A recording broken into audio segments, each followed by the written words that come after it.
গ্রামে এই মুহূর্তে পুলিশ ঢুকেছে, মূলত আবারও ক্ষোভের আগুন জ্বলতে শুরু করে। তপন সর্দার, স্থানীয় এক তপন সর্দার বলে ব্যক্তিত্ব, যিনি আগে নাকি প্রধান ছিল বলে মহিলাদের অভিযোগ, এবং তার বাড়িতে কার্যত চড়াও হয়। তপন সর্দার বেরিয়ে আসে, সেই ছবি আমরা দেখিয়েছি, এবং কার্যত আবারও বিক্ষোভের পরিস্থিতি তৈরি হয়।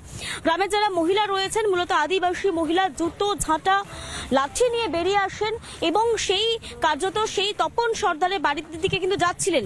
এই মুহূর্তে পুলিশ এসেছে এবং তাদেরকে কিন্তু সরিয়ে দেওয়া হচ্ছে, এবং তাদের একটা অভিযোগ যে জব কার্ডের টাকা নেওয়া হয়েছে, জব কার্ডের টাকা আত্মসাৎ করা হয়েছে। তাদের অভিযোগ জব কার্ডের পাশাপাশি বহু জায়গায় তাদেরকে মারধর করা হয়েছে, হুমকি দেওয়া হয়েছে। সেই অভিযোগও কিন্তু তপন সর্দারের বিরুদ্ধে আসছে, এবং তপনের বিরুদ্ধে অভিযোগ জানিয়ে তারা কিন্তু কার্যত বিক্ষোভ পরিস্থিতি তৈরি হয়। এবং পুলিশ এসে এই মুহূর্তে মহিলা পুলিশ থেকে শুরু করে সিনিয়র অফিসিয়ালস এসেছেন, এবং তারা কিন্তু এখানে তাদেরকে সামাল দিচ্ছেন, যেখানে তাদেরকে সরিয়ে দেওয়া হচ্ছে। পুলিশ এসেছেন, গ্রামে মহিলা পুলিশ এসে পৌঁছেছে এই মুহূর্তে।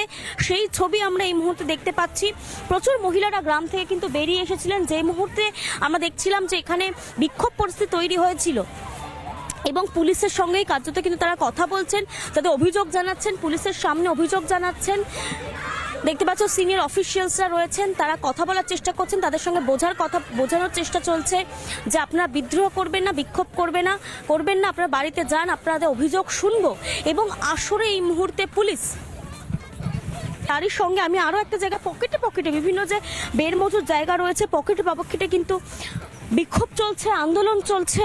এবং কিছুক্ষণ আগে আমরা দেখছিলাম জনৈক তপন সর্দার, যে তপন সর্দারকে নিয়ে ক্ষোভের আগুন জ্বলছে, সেই তপন সর্দারের বাড়িতেও কিন্তু তারা সেই তপন সর্দার বাড়ির দিকেও এগোচ্ছিলেন। এবং কিছুক্ষণের মধ্যে তপন সর্দার বাইরে বেরিয়ে এসে তাদের সঙ্গে কথা বলেন। সেই তপন সর্দারের সামনেও কিন্তু বিক্ষোভ দেখাতে শুরু করেন মহিলারা, এবং সেই মহিলারা জানান কেন জব কার্ডের টাকা আত্মসাৎ করা হয়েছে। এবং এই মুহূর্তে দম্বলপাড়া রাস্তায় কিন্তু প্রচুর ফোর্স রয়েছে। কি বলছেন তারা? কথা দম্বলপাড়ায় যেখানে অশান্তি সেখানে নেতারা আসছে না, নেতারা বাইরের দিক থেকে ঘুরে চলে যাচ্ছে। কেন বেরমজুর দম্বলপাড়ায় নেতারা কেন আসেনি, এইটা আমাদের জবাব চাই। নেতারা আসতে পারতো আমাদের বেরমজুর দম্বলপাড়ায় কি হয়েছে সেটা দেখে যেতে পারতো। নেতারা কেন আসেনি? আসতে পারতো, নেতারা এসে দেখে যেতে পারতো আমাদের বেরমজুর এলাকায় কি হয়েছে, বেরমজুর দম্বলপাড়ায় কি করেছে, কোথায় ক্ষতি হয়েছে, কোথায় আমাদের পড়াশোনা ছেলেদের তুলে নিয়ে গিয়ে জেলে ভরে দিয়েছে। তাদেরকে হচ্ছে কি রেপ কেস করিয়েছে। রেপ কেস কেন দিয়েছে, কিসের জন্য রেপ কেস দিয়েছে, তা নেতারা এসে তো জবাব দিয়ে যেতে পারতো। কেন পুলিশ বাহিনীকে পাঠিয়ে দিচ্ছে, যে দোষ করেছে সে এদিকে ওদিকে পালিয়ে বেড়াচ্ছে, তাদেরকে গ্রেফতার করতে পারছে না। অথচ সাধারণ মানুষকে গ্রেফতার করছে, সাধারণ মানুষকে জেলে ভরে দিচ্ছে, তাদেরকে খুন রেপ তাদেরকে কেস দিয়ে দিচ্ছে। কেন যারা দোষী করেছে তাদেরকে ধরে দেখাক পুলিশ, আমরা দেখতে চাই তাদেরকে। পশু পার্থ কারা এসেছিল, নেতারা কেন আসেনি? এখানে আসতে পারতো, যেখানে ক্ষতি হয়েছে সেখানে আসেনি। কেন আসেনি? যেখানে ক্ষতি হয়েছে সেখানে। আর সুজিত বসুর পাত্র হরিনামে নাচ করতেছে এখানে, মনের মাথা আমরা দেখিনি। পাত্র ওখানে নাচ করতেছে, খোল বাজাচ্ছে। খোলটা তো আমার ঘরে ছিল, এখানে বাজাতাম, নাচ দেখিয়ে দিতাম ওদেরকে, খোলটা বাজিয়ে নিয়ে। এখানে নাচ করলে তো হতো, খোল ওখানে পেয়েছিল, আমাদের কাছে খোল ছিল না। হ্যাঁ, আমাদের টিএম ছিল, তাহলে ভয়টা কিসের ছিল?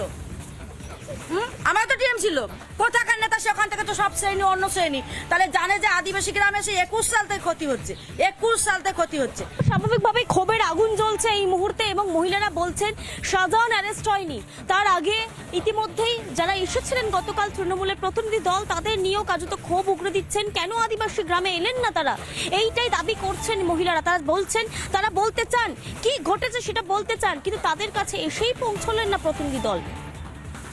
নেতারা এসে তো জবাব দিয়ে যেতে পারতো। কেন পুলিশ বাহিনীকে পাঠিয়ে দিচ্ছে, যে দোষ করেছে সে এদিকে ওদিকে পালিয়ে বেড়াচ্ছে, তাদেরকে গ্রেফতার করতে পারছে না। অথচ সাধারণ মানুষকে গ্রেফতার করছে, সাধারণ মানুষকে জেলে ভরে দিচ্ছে, তাদেরকে খুন রেপ তাদেরকে কেস দিয়ে দিচ্ছে। কেন যারা দোষী করেছে তাদেরকে ধরে দেখাক পুলিশ। সুজিত বসু আর এই পাত্র ওখানে নাচ করতেছে, খোল বাজাচ্ছে। খোলটা তো আমার ঘরে ছিল, এখানে বাজাতাম, নাচ দেখিয়ে দিতাম ওদেরকে, খোলটা বাজিয়ে নিয়ে। এখানে নাচ করলে তো হতো, খোল ওখানে পেয়েছিল, আমাদের কাছে খোল ছিল না। হ্যাঁ, শুনলেন, আপনার প্রতিবেদন দেখলেন, বিস্তর অভিযোগ রয়েছে পুলিশের বিরুদ্ধে, বিস্তর অভিযোগ রয়েছে নেতা মন্ত্রীদের বিরুদ্ধে। কারণ নেতা মন্ত্রীরা সেখানে গেলেন, ঘুরে ঘুরে দেখলেন, কিন্তু আসল জায়গায় পৌঁছতে পারলেন না, মানুষের অভাব অভিযোগ শুনতে পারলেন না। অথচ খোল করতাল নিয়ে রীতিমতো নাম সংকীর্তনে ব্যস্ত থাকলেন মন্ত্রীরা। এবং এখানে অভিযোগ করছেন এই সমস্ত মহিলারা যারা দীর্ঘদিন ধরে অত্যাচারিত হয়েছে, নির্যাতিত হয়েছেন, তাদের পাশে থাকার কেউ নেই। আর পুলিশে আগে খবর দিয়ে বা তাদের কাছে রিপোর্ট করলে কোনো রকম সমস্যার সমাধান হতো না, কোনো রকম কথা শোনা হতো না। উল্টে যারা দুষ্কৃতী রয়েছে তথাকথিত তাদের কাছে পাঠানো হতো, সুপারিশপত্র আনতে বলা হতো। বারবার একই অভিযোগ করছেন মহিলারা এবং কোথাও গিয়ে তাদের সেই সহ্যের আজ বাঁধ ভেঙেছে। অত্যাচার সহ্য করতে করতে তারা এমন একটা পর্যায়ে পৌঁছে গিয়েছেন যে নতুন করে হারানোর খোয়ানোর কিচ্ছু নেই, সেই জায়গায় প্রতিবাদ করছেন, প্রতিরোধ করছেন ঘরে এই মেয়ে মহিলারা। আর এই নিয়ে বিজেপি সাংসদ দিলীপ ঘোষ তিনি কি বলছেন শুনবো। জানি না ওখানকার মহিলারা যে বক্তব্য রাখছেন সেটা শোনা উচিত সবার। দুর্ভাগ্য দেখুন, ওখানকার মহিলাদের সম্মান লুট করা হয়েছে, ওখানে গরিব মানুষের রেশন লুট করা হয়েছে, জমি বাড়ি লুট করা হয়েছে। এমনকি ওখানে যে আদিবাসী সমাজের ওখানকার এমএলএ সিট পাওয়ার কথা, সে এমএলএ সিটটাও লুট করেছে। গ্রামে এই মুহূর্তে পুলিশ ঢুকেছে, মূলত আবারও ক্ষোভের আগুন জ্বলতে শুরু করে তপন সর্দার, স্থানীয় এক তপন সর্দার বলে ব্যক্তিত্ব, যিনি আগে নাকি প্রধান ছিল বলে মহিলাদের অভিযোগ। এবং তার বাড়িতে কার্যত চড়াও হয়, তপন সর্দার বেরিয়ে আসে, সেই ছবি আমরা দেখিয়েছি। এবং কার্যত আবারও বিক্ষোভের পরিস্থিতি তৈরি হয়।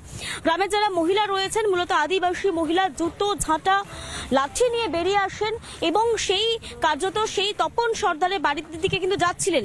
এই মুহূর্তে পুলিশ এসেছে এবং তাদেরকে কিন্তু সরিয়ে দেওয়া হচ্ছে। এবং তাদের একটা অভিযোগ যে জব কার্ডের টাকা নেওয়া হয়েছে, জব কার্ডের টাকা আত্মসাৎ করা হয়েছে। তাদের অভিযোগ জব কার্ডের পাশাপাশি বহু জায়গায় তাদেরকে মারধর করা হয়েছে, হুমকি দেওয়া হয়েছে। সেই অভিযোগও কিন্তু তপন সর্দারের বিরুদ্ধে আসছে এবং তপনের বিরুদ্ধে অভিযোগ জানিয়ে তারা কিন্তু কার্যত বিক্ষোভ পরিস্থিতি তৈরি হয়। এবং পুলিশ এসে এই মুহূর্তে মহিলা পুলিশ থেকে শুরু করে সিনিয়র অফিসিয়ালস এসেছেন এবং তারা কিন্তু এখানে তাদেরকে সামাল দিচ্ছেন, যেখানে তাদেরকে সরিয়ে দেওয়া হচ্ছে। পুলিশ এসেছেন, গ্রামে মহিলা পুলিশ এসে পৌঁছেছে এই মুহূর্তে, সেই ছবি আমরা এই মুহূর্তে দেখতে পাচ্ছি। প্রচুর মহিলারা গ্রাম থেকে কিন্তু বেরিয়ে এসেছিলেন যে মুহূর্তে আমরা দেখছিলাম যে এখানে বিক্ষোভ পরিস্থিতি তৈরি হয়েছিল। এবং পুলিশের সঙ্গেই কার্যত কিন্তু তারা কথা বলছেন, তাদের অভিযোগ জানাচ্ছেন, পুলিশের সামনে অভিযোগ জানাচ্ছেন। দেখতে পাচ্ছ সিনিয়র অফিসিয়ালসরা রয়েছেন, তারা কথা বলার চেষ্টা করছেন, তাদের সঙ্গে বোঝানোর চেষ্টা চলছে যে আপনারা বিদ্রোহ করবেন না, বিক্ষোভ করবেন না, আপনারা বাড়িতে যান, আপনাদের অভিযোগ শুনবো। এবং আসলে এই মুহূর্তে পুলিশ তারই সঙ্গে আমি আরও একটা জায়গা পকেটে বিভিন্ন যে বেরমজুর জায়গা রয়েছে, পকেটে কিন্তু বিক্ষোভ চলছে, আন্দোলন চলছে। এবং কিছুক্ষণ আগে আমরা দেখছিলাম জনৈক তপন সর্দার, যে তপন সর্দারকে নিয়ে ক্ষোভের আগুন জ্বলছে, সেই তপন সর্দারের বাড়িতেও কিন্তু তারা সেই তপন সর্দার বাড়ির দিকেও এগোচ্ছিলেন। এবং কিছুক্ষণের মধ্যে তপন সর্দার বাইরে বেরিয়ে এসে তাদের সঙ্গে কথা বলেন। সেই তপন সর্দারের সামনেও কিন্তু বিক্ষোভ দেখাতে শুরু করেন মহিলারা। এবং সেই মহিলারা জানান কেন জব কার্ডের টাকা আত্মসাৎ করা হয়েছে। এবং এই মুহূর্তে দম্বলপাড়া রাস্তায় কিন্তু প্রচুর ফোর্স রয়েছে, কি বলছেন তারা কথা। দম্বলপাড়ায় যেখানে অশান্তি সেখানে নেতারা আসছে না, নেতারা বাইরের দিক থেকে ঘুরে চলে যাচ্ছে। কেন বেরমুজুর দম্বলপাড়ায় নেতারা কেন আসেনি, এইটা আমাদের জবাব চাই। নেতারা আসতে পারতো আমাদের বেরমুজুর দম্বলপাড়ায় কি হয়েছে সেটা দেখে যেতে পারতো। নেতারা কেন আসেনি, আসতে পারতো, নেতারা এসে দেখে যেতে পারতো আমাদের বেরমুজুর এলাকায় কি হয়েছে, বেরমুজুর দম্বলপাড়ায় কি করেছে, কোথায় ক্ষতি হয়েছে, কোথায় আমাদের পড়াশোনা ছেলেদের তুলে নিয়ে গিয়ে জেলে ভরে দিয়েছে। তাদেরকে হচ্ছে কি রেপ কেসে কেস করিয়েছে, রেপ কেস কেন দিয়েছে, কিসের জন্য রেপ কেস দিয়েছে, তা নেতারা এসে তো জবাব দিয়ে যেতে পারতো। কেন পুলিশ বাহিনীকে পাঠিয়ে দিচ্ছে, যে দোষ করেছে সে এদিকে ওদিকে পালিয়ে বেড়াচ্ছে, তাদেরকে গ্রেফতার করতে পারছে না। অথচ সাধারণ মানুষকে গ্রেফতার করছে, সাধারণ মানুষকে জেলে ভরে দিচ্ছে, তাদেরকে খুন রেপ তাদেরকে কেস দিয়ে দিচ্ছে। কেন যারা দোষী করেছে তাদেরকে ধরে দেখাক পুলিশ, আমরা দেখতে চাই তাদেরকে। পশুপার্থ কারা এসেছিল, নেতারা কেন আসেনি, এখানে আসতে পারতো। যেখানে ক্ষতি হয়েছে সেখানে আসেনি, কেন আসেনি, যেখানে ক্ষতি হয়েছে সেখানে। আর সুজিত বসুর পাত্র হই নামে নাচ করতেছে এখানে, মনের মাথা আমরা দেখিনি, পাত্র নাচ করতেছে, খোল বাজাচ্ছে। খোলটা তো আমার ঘরে ছিল, এখানে বাজাতাম, নাচ দেখিয়ে দিতাম ওদেরকে, খোলটা বাজিয়ে নিয়ে। এখানে নাচ করলে তো হতো, খোল ওখানে পেয়েছিল, আমাদের খোল ছিল না। হ্যাঁ, আমাদের টিএম ছিল, ভয়টা কিসের ছিল?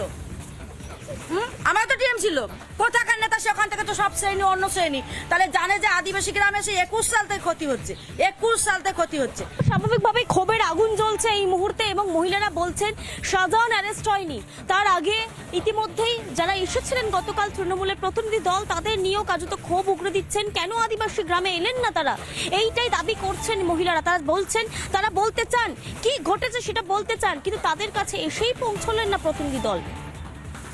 নেতারা এসে তো জবাব দিয়ে যেতে পারতো, কেন পুলিশ বাহিনীকে পাঠিয়ে দিচ্ছে?